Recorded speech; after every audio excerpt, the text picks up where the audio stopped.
Hi, I'm Paul. And I'm Tiffany. To some, we could be called career wizards. And to others, sometimes we seem like therapists. However, we definitely are not. But for you, we are the co hosts of the Career Boosters podcast.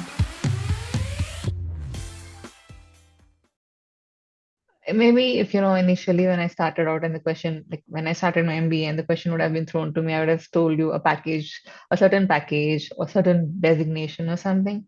But Mhm. now I feel it's more about how you feel, or are you happy with the job? That's more important for me. Hello and welcome to the Career Boosters podcast, season 2, episode 16. I'm out of Tw- fingers. I can no longer do fingers. oh, We're past yeah, that that's now. Can't do challenging. it. 16, 1 16. 6. Yeah, there you go. Crazy. 2025 is right around the corner, and we're welcoming a second year MBA student to chat about what job search looks like in 2025. Jeevana Mandala is an international student that is a few months away from finishing the MBA program and will be stepping into full-on job search mode in the new year. With a job market that continues to fluctuate and ebb and flow in different directions, Jeevana has grown exponentially in the last year and a half and now sets her sights on a job in Canada that can be the next building block to the career and journey she's on. We cannot wait to dive into see what her plans are and share some good tips and tricks around how to find a job in 2025. Giovanna, thanks so much for joining us. And the first question we have is, what is the story behind your decision to embark on an MBA journey right now? Thank you, Tiffany and Paul, for having me on the podcast. Hmm. So the big question, why MBA at this point of time? So I always wanted to, study and have a double degree. So in my family, like my mom or my dad, everyone has a double degree. My sister's also got a double degree. And I was like, with one degree, I was thinking, it's not sufficient. I need to do something. But I didn't have the time because I started working at the age of 22 and I've been working for a long time now. And the career path was going good and I didn't see any breaks in it. And it was everything going well until COVID hit and a pause came. And that's when I realized what's the next step? Where would I want to see myself in the next few years? And the technical roles which I was doing was not interesting anymore. I was done with it. I reached a saturation level and I wanted to learn the business aspects of the job. And MBA was one thing which was in front of me. That was the thing which I thought would help me grow and teach me the business aspects of the job too. And the inspiration behind this was my manager, who was an MBA graduate himself, and seeing his growth and trajectory of where he is and how he's been moving along the roles, I felt this would help me. And I thought, why not utilize the opportunity and study? And during the COVID times, the lockdown, I took up and started doing the GMAT, and here I am. Here you are.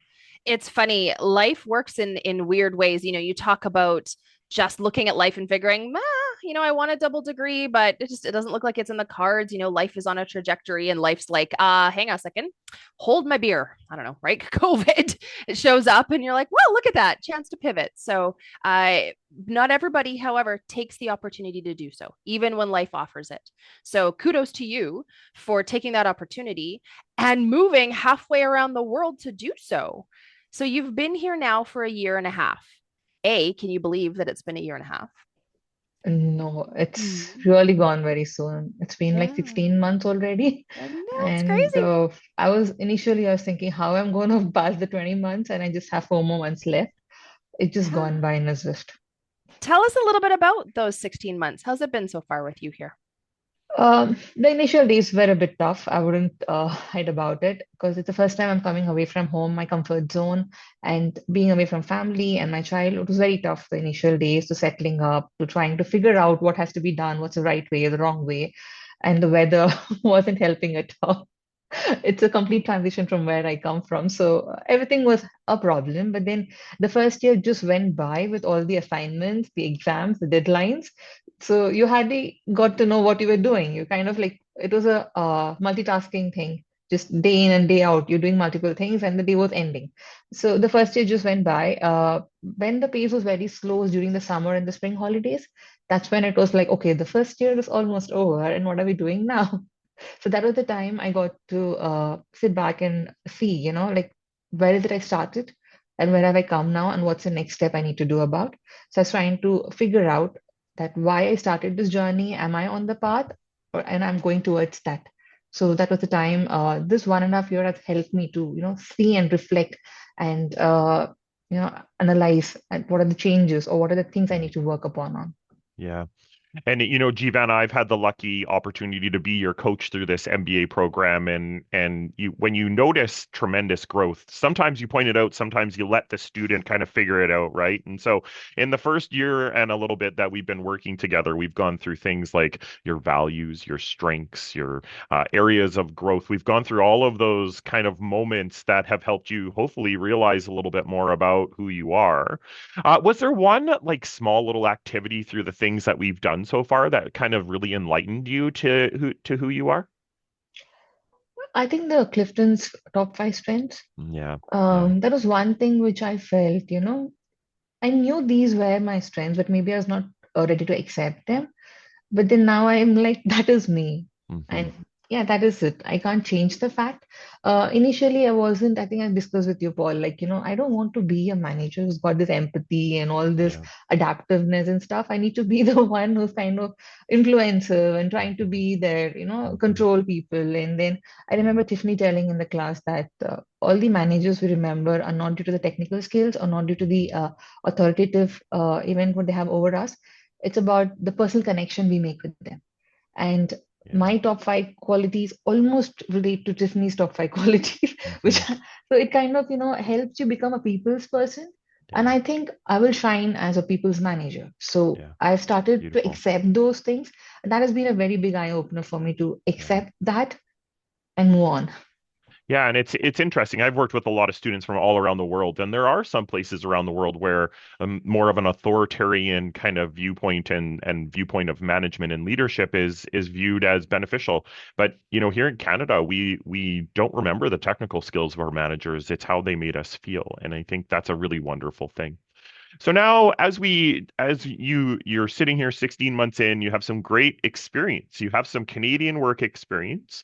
Maybe not what you probably envisioned for yourself, but you have some Canadian experience in the world of customer service. Tell us a little bit about what that was like for you. Um, that was a very interesting and exciting phase. Like if I was back home in India, I would have never done this because there we don't have this culture of part-time jobs. You just get graduated and you go on to a full-time job. So this was something very new for me, being on a scheduler, being given the time shifts and juggling between the days, and the customer front experience. I've worked with major telecom companies. I interact with the clients, but not the front-facing customers. But this was one reality check, like how exactly you try to please a customer and how you like interact with them and how the conversations go. So it was nice for me to learn about them because I was new to this place and to see how the people here are, what's the culture and how they interact and how independent they are. I was very surprised with that. That, until and unless they need help, you don't have to go and talk, interact and do anything. They need to be left alone. And they like that. Unlike back home where everything is like given in front and serviced, it's completely different over here. So that part of the customer service was very nice, and I kind of made a lot of friends during this work of mine. I absolutely love my workspace and the colleagues whom I've met there. Each one has got a different path. I mean, they have different end goals, but they're there just for that time being, doing the work, and then achieving their goals. And that's what me. The same thing I'm doing here. I'm here to pursue a career in my MBA, but I'm just as a time pass. It's a part-time job which I'm doing, and each one is striving towards that goal. So it's very nice to see that. And if not for this job, I wouldn't have got to interact with a lot of local Canadian people, and the experience has been really very nice.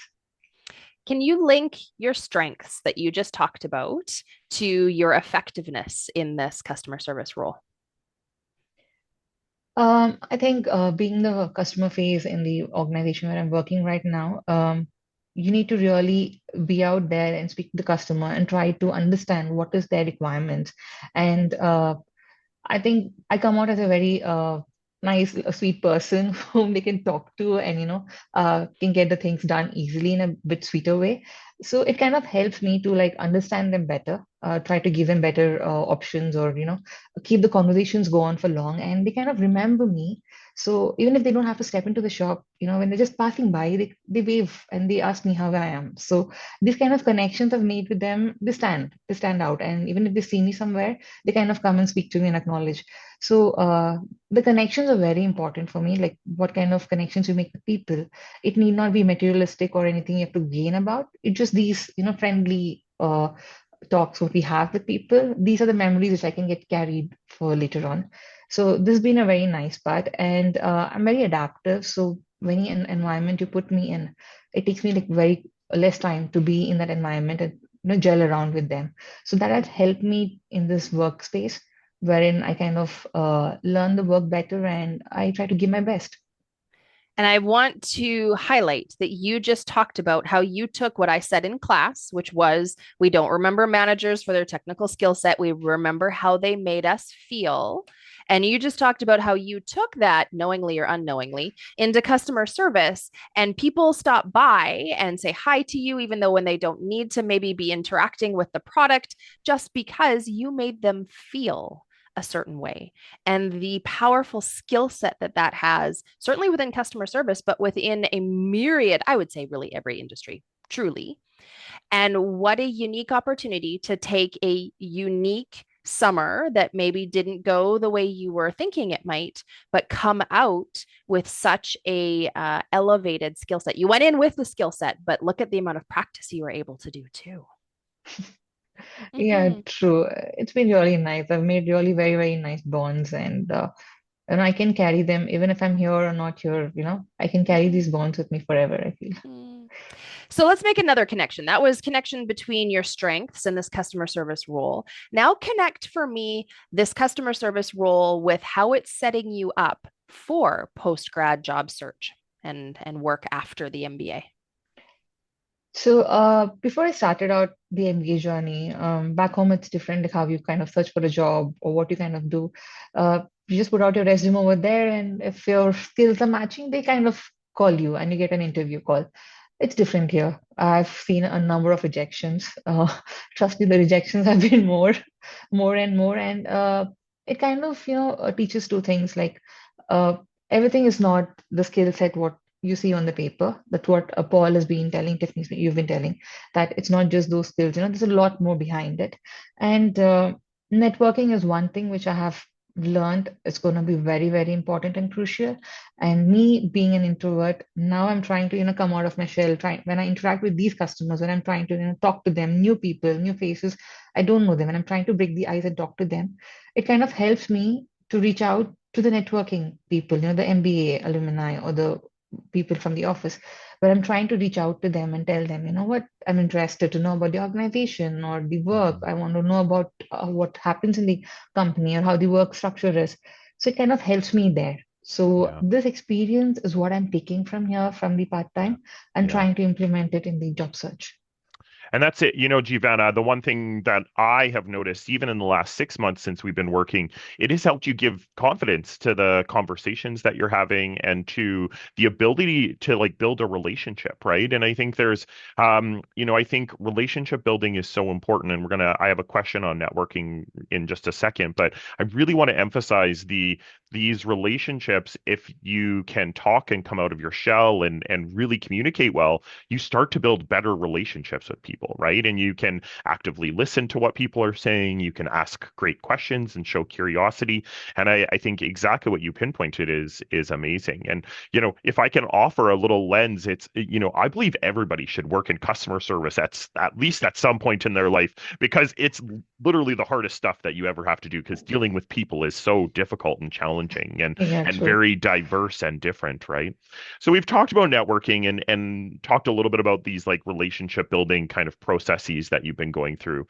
But it's becoming more and more vital to a job search. And it's not I network to find a job. It's I build relationships to learn more that can eventually maybe lean to helping me figure out what this world has to offer me, right? And what I can offer the world. So tell us how you've been building your network. How have you been building relationships in the last little while? The 10,000 coffees has been a great platform for that. So each month when you kind of get linked to a person, not that I'm able to catch up with each and every person who's been linked, but the thing is I'm trying to be there, reach out to people, trying to have conversations with them. And if there is, I'm trying to go towards the product management or the consulting side.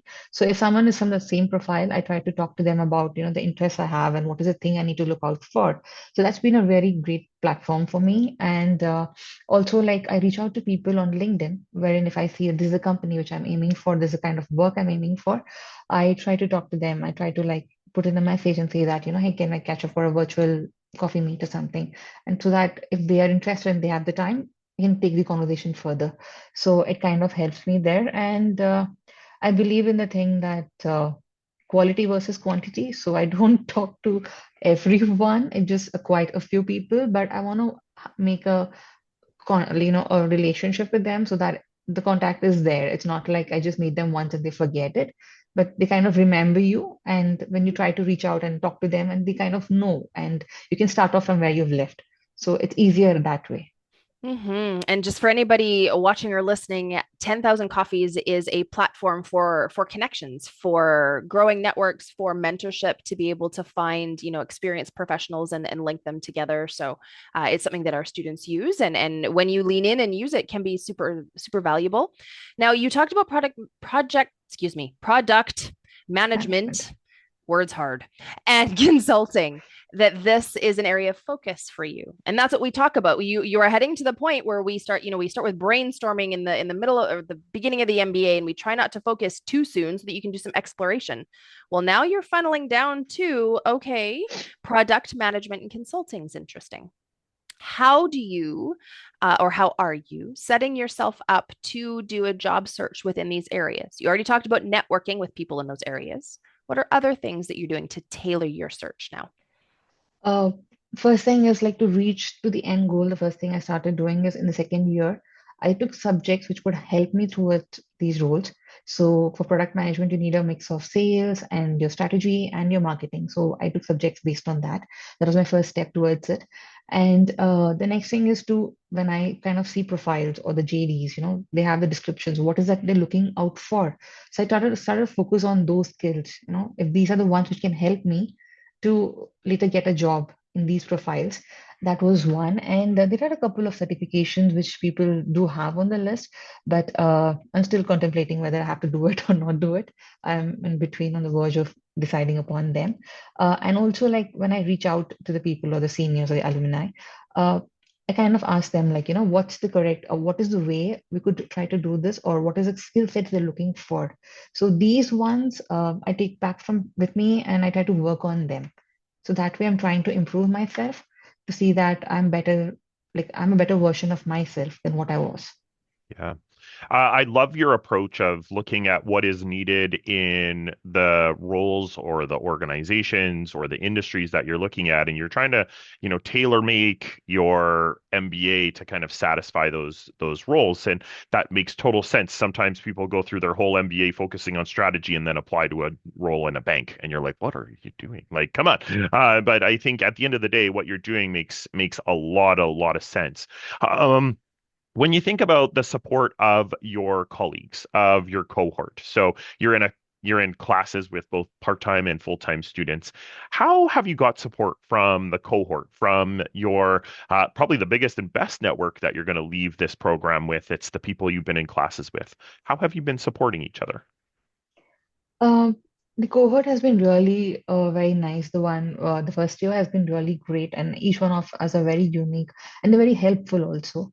So each time one person goes through a particular experience, they kind of tell you, this is how it has happened. So we kind of share our stories to know that what is working or what's not working. It's not that everyone will have the same experiences, but still to know know from a person who's experienced it, it's better, right? So that kind of helps us. And we're there, sometimes you kind of miss out, what's the next thing coming up or what's the deadlines happening. So we also have certain groups where people kind of notify, these are the things happening. You can kind of look into here, some coffee meets or virtual chat. So you can go around seeing all these things. And the part-timers also have been very nice. I've got to meet a couple of part-timers in my second year. And it's nice to see how they're juggling between the work and the classes and how much they've accomplished. And still they're here learning and trying to achieve a degree. I kind of initially I was like, why are they trying to do this? But they're so much interested in doing it. They still have the enthusiasm to learn, and they have a good high paying jobs, but that's not something which is stopping them. They're here to learn and explore and see, what can be done next good. So they kind of inspired you. In their hectic schedules, when they can do it, why can't you? You're supposed to be there and do your things. Mm-hmm. And so I'm hearing a lot of support from cohort, from colleagues. I would imagine certainly from family and kind of your personal circle. But there's someone on this call that has certainly been supporting you as well through this. And so I'm curious to hear what it's been like to work with a career coach as part of this journey. And feel free to fluff up Paul because he hates it. So yeah, go for it. So yeah, initially when I started out, I wasn't that sure, how exactly a career coach is gonna help. I'm like, yeah, resume. I mean, I was thinking, just all about resumes and cover letters, and later I realized it's not that's a resume and cover letter. It's more about self-reflection. It's more about Paul, when he tries to say that, like, what is it you've learned from this? What is it, how it has helped you personally? And when you try to realize yourself first, things get more better and clear for you than just going around and putting out throwing out hundreds of resume applications, applying for them. When you kind of think and realize, okay, these are the things you want to look at, and which are the qualities and strengths which will help you in these particular fields, that has been a very big eye opener for me, and Paul has helped me with that. Like, he kind of says, think about the end goal and hang on, believe in yourself, the line which you always says, keep believing in yourself. So this kind of helped, and you can easily get lost. So having a person to anchor you, to say that everything will be fine, that one line kind of also helps you because you're juggling between a lot of things. And one person to speak to, I can't tell you how much of value it can add. It kind of really eases your pain for that point of time. Yeah, thanks. And we're going to quickly move on from this because I don't like this conversation. But I think Jeevana, you made a couple of really interesting points. It's a process, it's a journey. There's not just I create the best looking resume and cover letter and I'm going to get the job. That's I hope what you guys are starting to realize as MBA students, not the way to job success, right? It is introspection. It is the belief in yourself, but also having a community of people that believe in you as well, I think is really great. I look back at, strengths. I look back at my values of being in service of other people. Just being a great cheerleader, I think can go a long way for people. And, everything does work out. Everything will be okay. Finding a job is hard though. And so sometimes having that support is incredibly valuable. So as we kind of come to the end of our questions today, when we think about success and what success looks like for post-graduation for you, how would you describe that? Maybe if initially when I started out and the question, like when I started my MBA and the question would have been thrown to me, I would have told you a certain package or certain designation or something. But Mhm. now I feel it's more about how you feel, or are you happy with the job? That's more important for me. The role which I pick up, I don't want to run away from it. I need to like enjoy it. I need to be able to like look forward to go to work and do it each day in and day out. So that is what a success is. Like, when you're enjoying what you're doing is the main success for me, because happiness is what it gets to, at the end of the day. So numbers can come in, salaries can come in and go, but your happiness and your being content with what you're doing is very much important for me. And I know I will speak for Paul because I know he has said it too, but he and I both get to live that every day. We enjoy our jobs. We look forward to it. We don't have the Sunday scaries. We thrive in what we do and we are happy. Putting a bunch of words in his mouth, but he's nodding. So it's so important and it can take you so far. So I really appreciate that that's how you're framing success post MBA. All right. Shall we chat about a lightning round? You ready? Yes. All right, let's do it. Three quick questions, three gut answers. What part of your career story has given you the biggest boost? My part-time job, Yeah, for sure. meeting the customers there. That one, yes. That's huge. What do you wish you'd learned sooner? Uh, to go out and meet people more earlier. I think I Uh-huh. was late to the process. I should have done that a bit sooner, but never late. It's fine. I was gonna say it's never late. You've the time is right. It's now. Good job. Okay, serving others is really important to Paul and I. It's part of everything that he and I do. So we're always curious to hear how service is going to show up for you in the coming week. I have volunteered for a daycare where my daughter's working, my daughter's going. So that I have to volunteer for one of the services for them. So that's the one which I want to do on Monday, and I'm looking forward to it. It's an Oh, exciting stint. We kind of raise around $2,000 per day for each person is going to raise around. So it's going to help them huge with the budget. So oh, yeah. what a beautiful way to serve. All right, Paul. Paul's random question. Jeevana, I could take this question in so many different directions, but I think where I would like to, the question I would like to ask you, as someone that comes from a place originally no snow, no cold weather, things like that, what is your favorite? Tiffany's going to love this question. I maybe not so much. What is your favorite outdoor activity when it comes to winter in Edmonton? I've tried snowboarding once, just for once, but I want to try it this time. Mhm, I'm late to the winter, like I've just reached this week. So mhm. I'm trying to explore and see what are the winter activities. The last year was like too much of hectic for me. I was trying to get a hang of the weather. But I think this year I'm ready. So I want to go out and see what are the activities they have. I stay close by to the Direct Golf Club and they have kind of winter activities. So I'm Great. excited to see what's up here. Well, you and I should chat. Paul may not be the best person to talk about for this subject. He prefers winter inside. I prefer winter outside. So you and I can chat about that. Thank Sure. you so much, Jeevana, for being here with us today, for talking about a subject that is top of mind for your entire cohort, but it is top of mind for every MBA student. Like what I'm going to do at the end of the MBA, typically languished around what job am I going to get at the end of the MBA is just such a focus, but you have expanded that focus and you have demonstrated that it's so much more than what employment offer am I going to sign, hopefully right at the end of my MBA, that it is about just trying to be a better version of yourself. And you did that this summer. You took a role that you didn't intend to take, that you didn't see perhaps as part of your MBA plan, but you were willing to be a better version of yourself. And look where that experience has now catapulted you.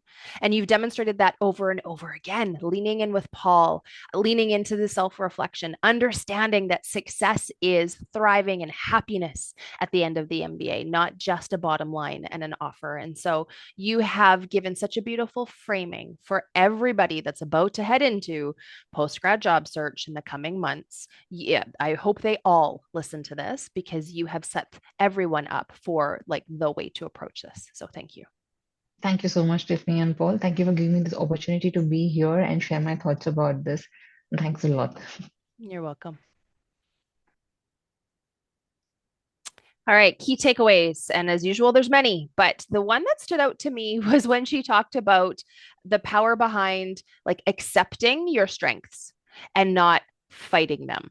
And the amount of energy it actually takes to maybe not enjoy them or not believe them, that's energy at the end of the day that you could be like pointing at, owning them, understanding them, utilizing them, seeing where they fit. And look what happened for her when she did, when she stood up and said that these are great about me. It makes me a fantastic person. And then she saw the snowball effect of where that showed up for her and continues to show up for her. So how can we Yeah, truly just accept and own our strengths? Yeah. yeah. One thing that I wanted to share right now, and then I'll share my key takeaway. I think we're stepping into 2025, and there's some uncertainty around employment markets and things Mm-hmm. like that. I think we're sitting at something like 7.5% unemployment rate in Alberta and 6.8 nationally. And I think Mm-hmm. when that poses some challenges. And when Mm-hmm. I loved also that she talked about her strengths and related to customer service, and that relates right back to my key takeaway is every business, no matter where you go, there are people. And there are people that are customers, whether they're stakeholders in your organization or whether they're the clients that you're working with. There are always people. And building people skills are incredibly important.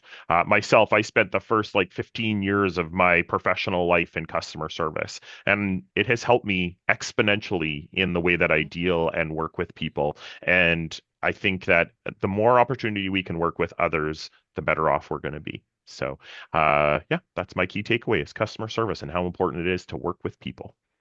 Love it. And I would tag on to that a sub point of look at what a job that you weren't expecting to take in customer service, how that actually can be a springboard. Yeah, unexpectedly. Sure. So cool. All right. We have one more episode this year before we take a break. It is next week, and it's a lovely Venn diagram of a few different things. So it's going to be a really interesting one. So stick around, check it out, and then we will be done until next year. See you next time. Thanks for tuning in to the Career Boosters podcast. We hope you had a blast. Yeah, we know that's corny. Catch you next time, and remember to subscribe wherever you enjoy podcasts.